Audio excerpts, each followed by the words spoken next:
Hello प्यारे बच्चों, क्या हाल चाल। उम्मीद है आप लोग अच्छे होंगे। तो आज के इस वीडियो लेक्चर में हम बात करने वाले हैं 12th फिजिक्स के चैप्टर नंबर 2 का, जो कि क्या है, स्थिर वैद्युत विभव तथा धारिता।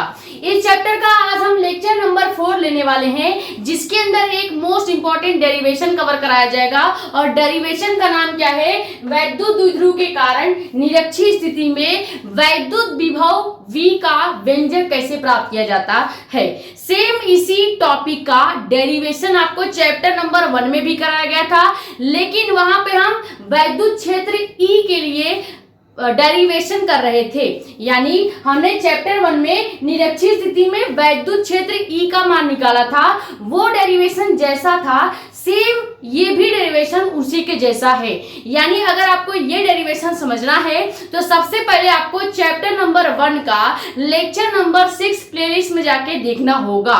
प्लेलिस्ट का नाम है क्लास 12 फिजिक्स 2027 के नाम से नई प्लेलिस्ट बनाई गई है। उसमें फिजिक्स के जितने भी टॉपिक वाइज लेक्चर बनाए जाएंगे वो सभी आपको वहीं पे देखने को मिलेगा।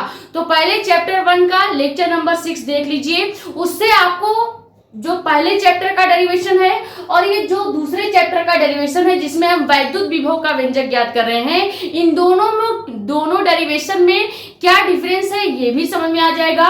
और जब आप पहले से ही वैद्युत क्षेत्र की तीव्रता का जो डेरिवेशन है वो समझ चुके होंगे, तो यहाँ पे क्या करना है, डायग्राम कैसे बनाना है, स्टेप वाइज डेरिवेशन कैसे करना है, ये सब आपको समझ में आ जाएगा। ठीक है, तो वहां से पहले आप चैप्टर 1 का लेक्चर नंबर 6 देख लीजिएगा, तब आपको ये डेरिवेशन भी समझ में आने लगेगा और आप दोनों ही डेरिवेशन में डिफरेंस पता कर पाओगे कि क्या अंतर है वैद्युत विभव के डेरिवेशन में और वैद्युत क्षेत्र के डेरिवेशन में। समझ में आ गया? तो डेरिवेशन को स्टार्ट करेंगे, लेकिन उससे पहले अगर आप हमारे चैनल पर नए हो तो चैनल को सब्सक्राइब कर लो, ताकि ऐसी ही इंफॉर्मेटिव और इंपॉर्टेंट वीडियोस आपके पास आती रहे। ज्यादा से ज्यादा वीडियो कर दो शेयर, ताकि और भी लोग जुड़ जाएं। बाकी अपने कमेंट से डाउट आप यहाँ पे, या हमारा इंस्टाग्राम आईडी भी है मेडिको स्पेल साक्षी मिश्रा नाम से, वहां पे भी अपने डाउट्स पूछ सकते हैं। अब डेरिवेशन में सबसे पहले हम बनाते हैं डायग्राम। डायग्राम आपको अगर समझ में आ गया है तो उससे रिलेटेड जो भी इंफॉर्मेशन लिखना होगा डेरिवेशन में वो आप लिख सकते हैं। और डायग्राम और इंफॉर्मेशन दोनों अगर आपको आ गया है तो उसके बाद आपका काम होता है डेरिवेशन को करना। तो सबसे पहले हम क्या करेंगे, हमको बोला है कि आपको द्विध्रुव के कारण यानी इलेक्ट्रिक डायपोल के कारण निरक्षीय स्थिति यानी न्यूट्रल पॉइंट पर वैद्युत विभव यानी इलेक्ट्रिक पोटेंशियल को निकालना है। कैसे निकालेंगे, जब तक आप एक वैद्युत द्विध्रुव यानी कि इलेक्ट्रिक डायपोल नहीं बनाएंगे तब तक ये डेरिवेशन नहीं हो सकता। तो वैद्युत द्विध्रुव बनाने के लिए क्या करते हैं, सबसे पहले हम दो बिंदु मान लेते हैं। एक बिंदु A होगा और दूसरा बिंदु B हो जाता है। ठीक है, यहां तक समझ में आया? लिखेंगे क्या कि माना एक बिंदु A और एक बिंदु B है, या कह सकते हैं कि एक वैद्युत द्विध्रुव A और B दिया गया है। ठीक है, अब जब भी द्विध्रुव लिया जाता है, इलेक्ट्रिक डायपोल लिया जाता है, तो इलेक्ट्रिक डायपोल की पूरी दूरी हमने आपको कई बार बता दिया है। 4 बार ये डेरिवेशन होने वाला है, ये चौथी बार करवा रहे हैं। ठीक है, अब देखो, हमेशा इलेक्ट्रिक डायपोल की जो पूरी दूरी होती है ये कितनी होती है, 2L के बराबर होती है। पूरी दूरी हमेशा 2L के बराबर होती है। यहां तक समझ में आ गया? सबसे पहले क्या लिखेंगे कि माना एक वैद्युत द्विध्रुव AB लिया गया है, जिसकी पूरी दूरी कितनी है, 2L है। ठीक है, अब क्या कहेंगे कि जो बिंदु A और B है ये क्रमशः -Q और +Q आवेश से मिलकर बना है। यानी हम पॉइंट A पर -Q चार्ज रख देते हैं और पॉइंट B पर +Q चार्ज रख देते हैं। यानी जो इलेक्ट्रिक डायपोल है वो दो आवेशों से मिलकर बनेगा। पहला होगा -Q चार्ज और दूसरा होगा +Q चार्ज। ठीक है, और जो ये पूरा इलेक्ट्रिक डायपोल बन रहा है इसके बीच की टोटल दूरी कितनी है, तो 2L है। यहां तक समझ में आ गया? अब क्या लिखेंगे, अब लिखेंगे कि माना जो द्विध्रुव की लंबाई है वो तो हमने आपको बता दिया 2L है, उसके आगे क्या करेंगे, द्विध्रुव ए और बी के मध्य बिंदु O से हम एक दूरी निरक्षीय स्थिति में R मानेंगे। यानी कि ये जो पॉइंट A है और पॉइंट B है ये दोनों ही द्विध्रुव है। अब द्विध्रुव के मध्य बिंदु यहाँ पे है मान लेते हैं, और यहाँ पे कोई पॉइंट हम क्या रख लेते हैं, O रख देते हैं। यानी इसका मिडिल पॉइंट क्या मान लेते हैं, पॉइंट O मान लेते हैं। अब इसी मध्य बिंदु O से निरक्षीय स्थिति मतलब क्या है कि आपको जो भी दूरी लेना होगा पॉइंट O से वो आप ऊपर की दिशा में लेंगे।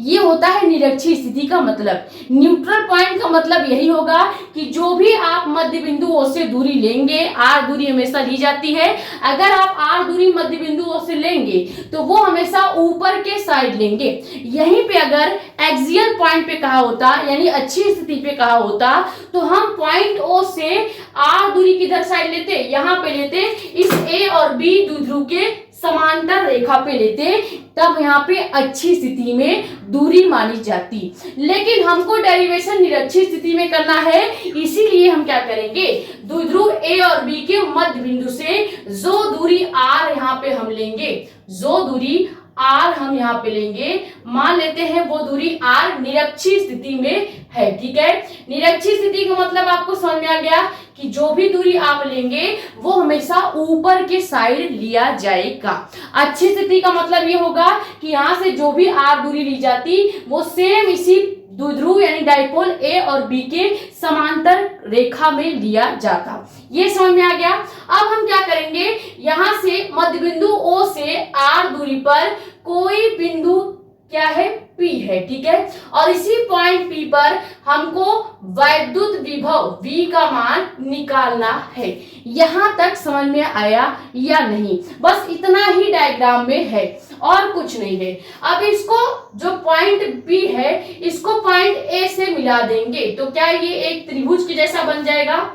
इसको अगर हम पॉइंट P को पॉइंट A के साथ मिला दें और फिर से पॉइंट P को पॉइंट B के साथ मिला दें तो ये एक त्रिभुज का निर्माण हो जाएगा, और ये जो त्रिभुज बनेगा ये होगा समरूप त्रिभुज। ठीक है, अब एक चीज और, यहाँ पे जब हम पूरी दूरी देख रहे हैं तो ये 12 है, लेकिन अगर हम बिंदु A से बिंदु O के बीच की बात करें तो क्या इसकी आधी दूरी हम L मान सकते हैं, L मान लेंगे। और सेम उसी तरह पॉइंट O और B से जो दूरी होगी वो भी कितनी हो जाएगी, L हो जाएगी। यहां तक आपको समझ में आया।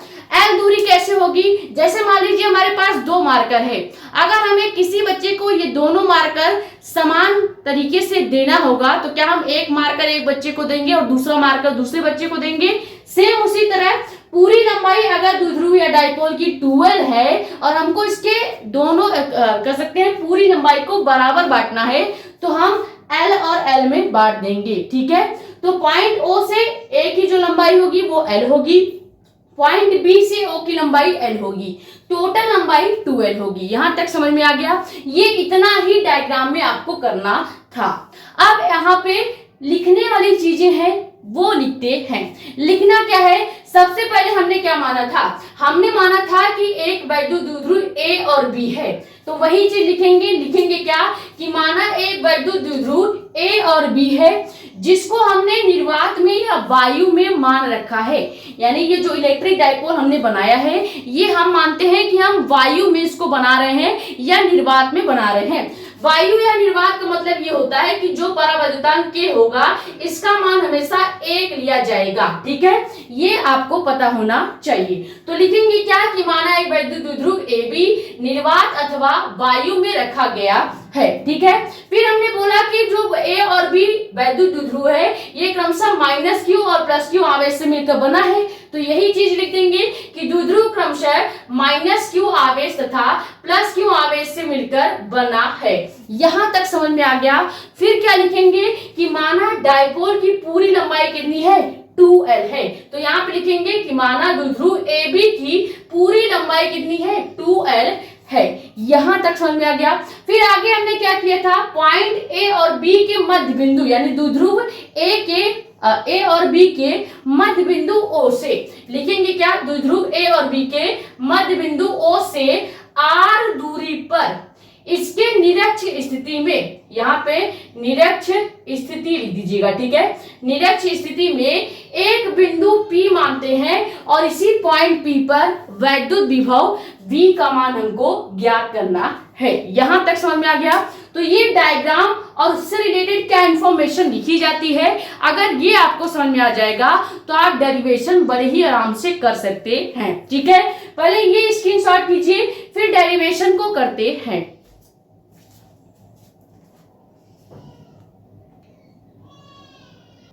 तो अब हम डेरिवेशन करने के लिए सबसे पहले क्या करेंगे, सबसे पहले हमें इस A और P का जो दूरी है, यानी कि A और P की दूरी R का मान निकालना पड़ेगा। सेम उसी तरह B और P के R का मान निकालना पड़ेगा। ये कैसे निकलेगा, अभी हमने बोला कि ये जो पूरा त्रिभुज आपको दिख रहा है, ये पूरा त्रिभुज क्या है, ये पूरा त्रिभुज समरूप त्रिभुज है, ठीक है। समरूप त्रिभुज है। समरूप त्रिभुज का मतलब ये होगा कि इसके अंदर जितने भी त्रिभुज बनेंगे, अगर आप ध्यान से देखें तो ये R पॉइंट है और ये आपका L है, ये भी L है, और ये पूरा त्रिभुज आपको क्या, इसमें दो त्रिभुज दिखाई दे रहे हैं। अगर आप केवल A, P और B की बात करें तो एक त्रिभुज बन रहा है, लेकिन यहीं पे अगर हम A, P, O की बात करें तो एक त्रिभुज हो गया, फिर P, O, B की बात करें तो दो त्रिभुज यहाँ पे बन रहे हैं। कौन कौन से हैं, अलग अलग बना के दिखा देते हैं। पहला त्रिभुज आपको इस तरह बनता हुआ दिख रहा है, जो कि है A, P और O, ठीक है, जिसमें A और O की दूरी दी गई है L, ठीक है, और O से P की दूरी यानी कि लंब की दूरी कितनी दी गई है, लंब की दूरी R दी गई है, यानी आधार आपको L दिया है और लंब आपको R दिया गया है। तो क्या हमको यहाँ पे A से P की ये वाली दूरी निकालनी पड़ेगी, ये दूरी हमसे पूछा जाएगा। तो जब आप A और P की दूरी निकाल लेंगे तो जो A और P की दूरी होगी वही P और B की दूरी भी होगी। क्यों होगी, क्योंकि पूरा त्रिभुज कैसा है, समरूप त्रिभुज है, और समरूप त्रिभुज का मतलब ये होता है कि इसके अंदर जितने भी त्रिभुज बन रहे हैं, जैसे त्रिभुज 1 और 2 त्रिभुज बन रहे हैं, तो दोनों त्रिभुज का लंब अगर देखा जाए तो R है। अगर आप B और P O की बात करें, इसका भी लंब R है। त्रिभुज AOP की बात करें, इसका भी लंब R है। तो जब दोनों का लंब और आधार समान होगा तो जाहिर सी बात है कि इसका कर्ण भी समान आएगा। यहां तक क्लियर हो गया। तो अब सबसे पहले अब हम क्या करेंगे, त्रिभुज AOP से पहले यहाँ पे कर्ण का मान निकालेंगे। जो A और P का मान होगा वही आपका त्रिभुज POB के कर्ण का मान भी होगा। यहां तक समझ में आ गया। यानी एक बार हम A और P के कर्ण का मान निकालेंगे, सेम इसी तरह दूसरा त्रिभुज ऐसे बन रहा है O, P और B, ठीक है।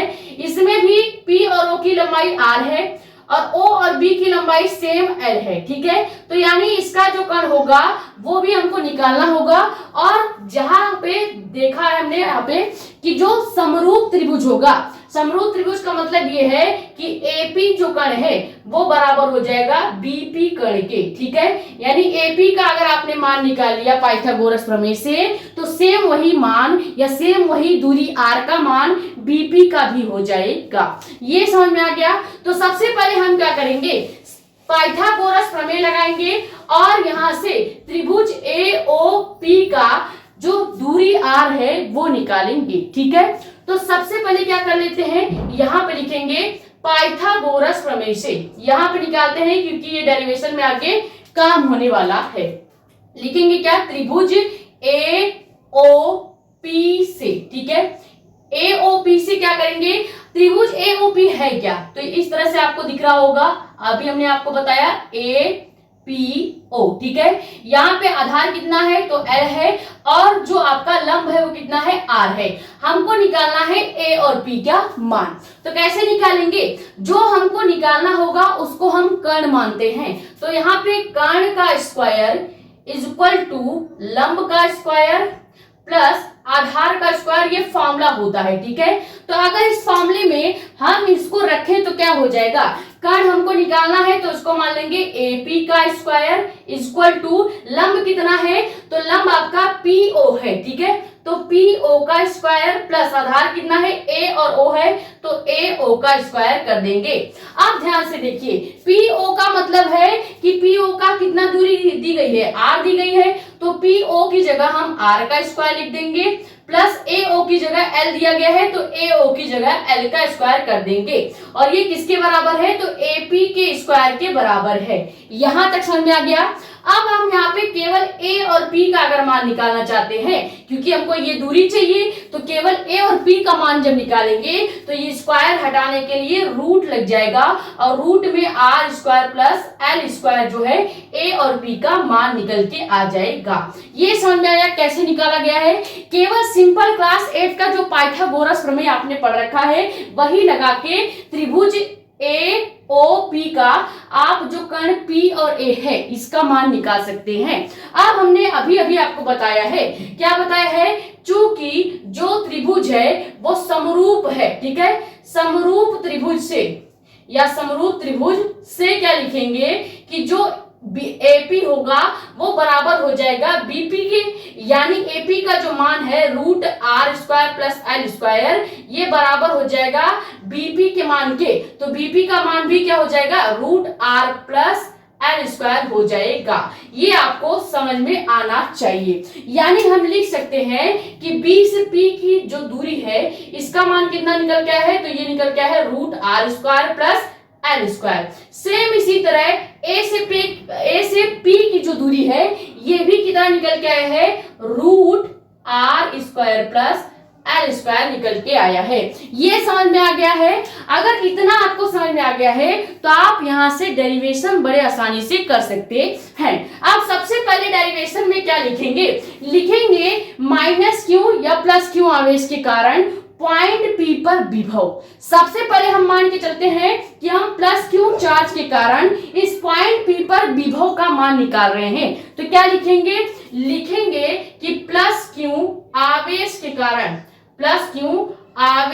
कारण बिंदु P पर विभव ठीक है। अगर प्लस क्यू आवेश के कारण बिंदु P पर आप विभव निकाल रहे हो तो इसको नाम दे देंगे V1 ठीक है। यानी हमको सबसे पहले V1 निकालना पड़ेगा फिर हम निकालेंगे इस माइनस क्यू आवेश के कारण पॉइंट P पर विभव जिसको नाम हम V2 देंगे ठीक है। तो अगर प्लस क्यू के आवेश के कारण विभव निकालेंगे तो इसका जो मान निकल के आएगा वो पूरी तरह से प्लस में रहेगा ठीक है। अब देखो नॉर्मली हमने आपको विभव का फॉर्मूला क्या बताया था V = 1/4 pi epsilon naught Q upon R होता है।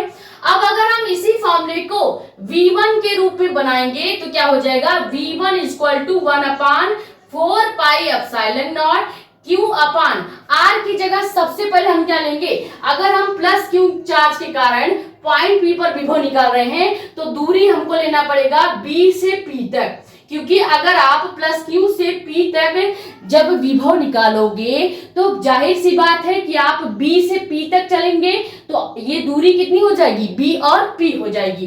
तो R की जगह आपको क्या लेना पड़ेगा B और P लिखना पड़ेगा और अभी B और P का मान हमने निकाला है रूट में R square plus L square. तो आगे क्या करेंगे V1 = 1/4 पाई एप्सिलॉन नॉट वैसे ही रखेंगे Q को भी वैसे रखेंगे BP का जो पूरा दूरी हमने निकाला है R का मान वो जो है उसको यहाँ पे रख दीजिएगा। तो वो दूरी कितनी थी रूट में R square plus L square थी।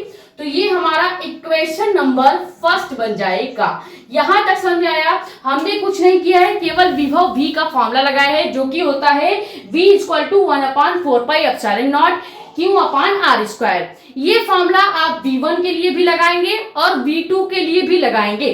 जब फॉर्मूला V1 के लिए लगेगा तो हम V की जगह V1 लिख देंगे और 1/4 पाई एप्सिलॉन नॉट को वैसे लिखा जाएगा। Q भी आपका वैसे रहेगा। R की जगह अगर हम प्लस Q आवेश के कारण पॉइंट P पर विभव निकालेंगे तो R की जगह हम B से P तक दूरी चलेंगे तो यहाँ पे R की जगह हम B और P लिखेंगे और B और P का अभी पाइथागोरस प्रमेय से हमने मान निकाला है रूट में R square plus L square. ये समझ में आ गया। तो यहाँ पे हमने R square plus L square R के जगह रख दिया है और ये हमारा इक्वेशन नंबर फर्स्ट बन गया है, या कह सकते हो कि विभव V1 का मान आ गया है। अब सेम इसी तरह हम निकालेंगे माइनस क्यू आवेश के कारण पॉइंट P पर विभव। पहले इतना स्क्रीनशॉट कर लीजिए, फिर माइनस क्यू आवेश के कारण पॉइंट P पर विभव निकालेंगे और दोनों विभव को जब आप जोड़ देंगे तो आपका परिणामी विभव V का मान आ जाएगा।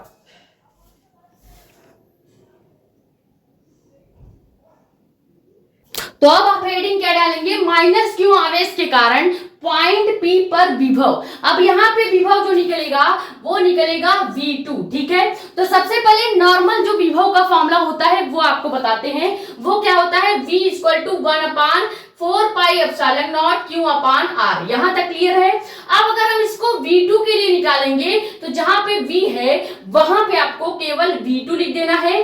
1/4 पाई एप्सिलॉन नॉट सेम रहेगा, आवेश Q भी सेम रहेगा।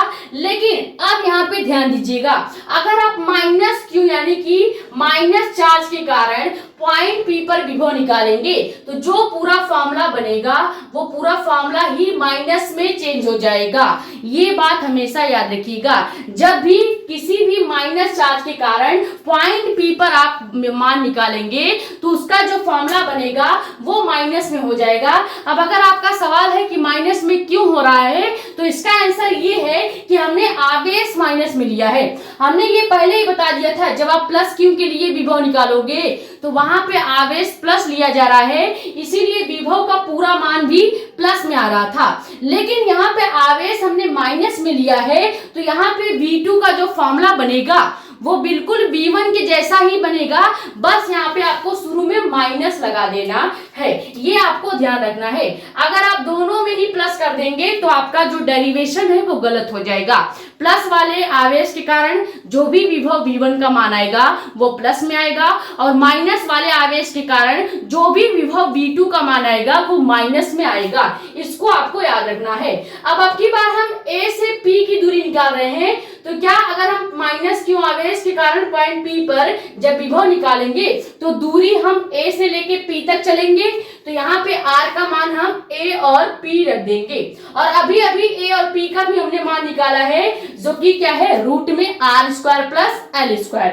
तो अब हम क्या करेंगे, सब कुछ सेम रखेंगे, बस यहाँ पे जहाँ पे AP है यहाँ पे हमको रूट में R square plus L square रख देना है, ठीक है। तो यहाँ पे फॉर्मूला क्या हो जाएगा, V2 equal to minus 1/4 pi epsilon naught Q upon AP की जगह अब हम लेंगे रूट में R square plus L square. ये हो जाएगा आपका इक्वेशन नंबर 2 यानी कि समीकरण 2। यहां तक समझ में आया। अब दोनों ही विभव का जो मान आया है उसकी मदद से हम केवल V का मान निकालेंगे, क्योंकि हमको क्या चाहिए, इस पॉइंट P पर केवल विभव V का मान चाहिए। हमें V1 और V2 का मान केवल इसलिए चाहिए था ताकि हम परिणामी विभव निकाल सकें। यहां तक समझ में आ गया है। ये स्क्रीनशॉट कीजिए, फिर दोनों ही समीकरण को ऐड करके परिणामी विभव निकालते हैं।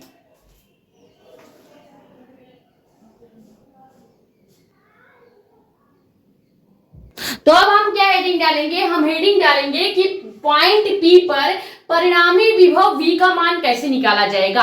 अब देखो इक्वेशन 1 हमारा क्या आया था, V1 equal to 1/4 pi epsilon naught Q upon root में R square plus L square. ये पूरा मान प्लस में आया था।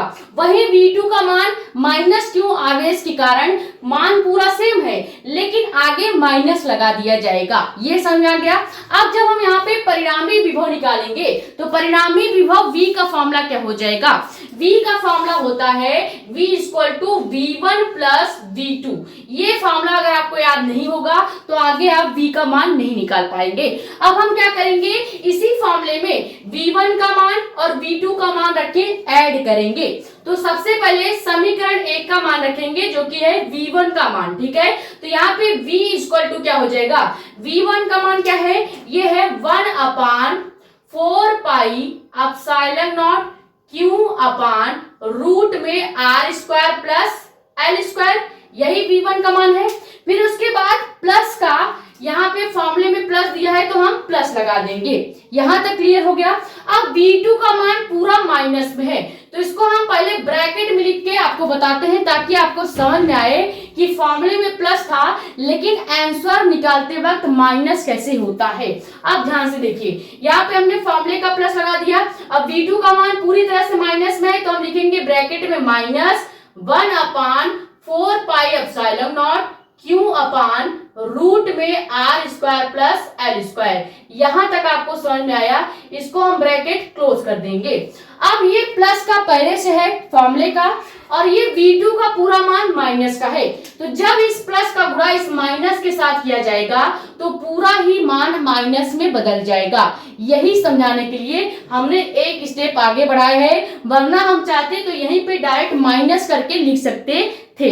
ये समझ में आ गया। अब क्या करेंगे, आगे लिखेंगे V equal to 1/4 pi epsilon naught Q upon root में R square plus L square. ये तो सेम रहेगा क्योंकि इसका वैल्यू पहले से प्लस में था, माइनस में तो केवल V2 का मान था ना। तो जब हम इस वाले प्लस का गुणा इस माइनस के साथ कर देंगे तो ये भी क्या हो जाएगा, पूरी तरह से माइनस में बदल जाएगा। तो यहाँ पे अब केवल माइनस बच जाएगा। यही समझाना था, ठीक है। अब आगे क्या लिखेंगे, ये जो 1/4 pi epsilon naught Q upon root में R square plus L square है, इसको हम ऐसे ही रहने देंगे, ठीक है। ये हम समीकरण 1 और 2 को हटा देते हैं। तो यहाँ पे ये जो R का मान था नीचे, ये हम ऐसे ही रख देंगे। यहां तक समझ आया।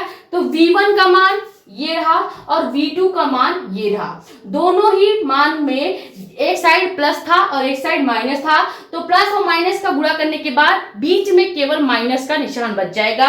अब आपको देखना है कि इस पूरे इक्वेशन में कौन सी ऐसी चीजें हैं जो कट रही हैं। तो आप अगर ध्यान से देखेंगे तो 1/4 पाई एप्सिलॉन नॉट से 1/4 पाई एप्सिलॉन नॉट कट जाएगा और Q upon root R square plus L square से यहाँ का Q upon root R square plus L square cut जाएगा। यानी कि विभव V का मान क्या आ जाएगा, विभव V का मान 0 आ जाता है। बस इतना ही डेरिवेशन था। आपको सबसे पहले पाइथागोरस प्रमेय लगाना है जिससे आपको पॉइंट A और P की दूरी निकालनी है। जब आप पॉइंट A और P की दूरी निकाल लोगे तो वही सेम दूरी पॉइंट B और P की भी होगी। दोनों दूरी निकालने के बाद एक बार प्लस Q आवेश के कारण P पर विभव निकालना है, फिर माइनस Q आवेश के कारण P पर विभव निकालना है। जब दोनों इक्वेशन आप बना लेंगे इस तरह से तो आपको दोनों इक्वेशन को ऐड कर देना है और आपका आंसर निकल के आ जाएगा। तो ये डेरिवेशन आपको समझ में आया या नहीं। अब यहाँ पे ध्यान दीजिए, जब हमने यहाँ पे प्लस से माइनस का गुणा किया तो ये पूरी तरह से माइनस हो जाएगा और यहाँ पे ये माइनस और ये प्लस में होने के कारण दोनों ही पूरी तरह से कैंसिल आउट हो जाएंगे और निरक्षी स्थिति में वैद्युत विभव V का मान हमेशा 0 आता है। ये आपको याद होना चाहिए, ठीक है। अब ध्यान से सुनिए, आपके बोर्ड एग्जाम में ये डेरिवेशन मैक्सिमम 3 नंबर का पूछा जाएगा, कभी कभी ये 5 नंबर का भी पूछा जा सकता है। किसी न किसी सेट में 3 नंबर का पूछा जाता है और किसी सेट में इसी क्वेश्चन को 5 नंबर का भी पूछा जाएगा। लेकिन अगर 5 नंबर में क्वेश्चन आएगा तो इसके साथ कोई ना कोई न्यूमेरिकल भी पूछा जाएगा, यानी डेरिवेशन प्लस न्यूमेरिकल। अगर केवल डेरिवेशन आएगा चाहे किसी भी सेट में आए तो 3 नंबर का ही पूछा जाएगा। अगर डेरिवेशन के साथ एक न्यूमेरिकल भी पूछा जा रहा है इसी टॉपिक से रिलेटेड तो वो आपसे 5 नंबर में पूछा जाएगा, ठीक है। तो ये हो गया proper derivation complete. I hope ये डेरिवेशन आपको समझ में आ गया होगा। अगर वीडियो पसंद आई है तो वीडियो को लाइक कर दीजिएगा, नए हो तो चैनल को सब्सक्राइब कर दो ताकि ऐसी ही इंफॉर्मेटिव और इंपॉर्टेंट वीडियोस आपके पास आती रहे। ज्यादा से ज्यादा वीडियो कर दो शेयर ताकि और वीडियो जुड़ जाए। बाकी अपने कमेंट्स या डाउट आप यहाँ पे या हमारा इंस्टाग्राम आईडी भी है मेडिको एक्सपीरियंस प्राची मिश्रा नाम से, वहां पे भी अपने डाउट्स पूछ सकते हैं। वैसे आपका डाउट बचना तो नहीं चाहिए क्योंकि हमने बहुत ही स्लो एक एक स्टेप को समझाया है। फिर भी अगर आपका कोई डाउट बच रहा है तो आप पहले एक बार वीडियो को फिर से देखिएगा और अपने मन से डेरिवेशन करने की कोशिश कीजिएगा। अगर फिर भी आपको नहीं समझ आता है तब आप हमसे पूछ सकते हैं, यूट्यूब पर भी और इंस्टाग्राम पे भी पूछ सकते हैं, ठीक है। ये स्क्रीनशॉट कर लीजिए। मिलते हैं कल के वीडियो लेक्चर में। Thank you so much.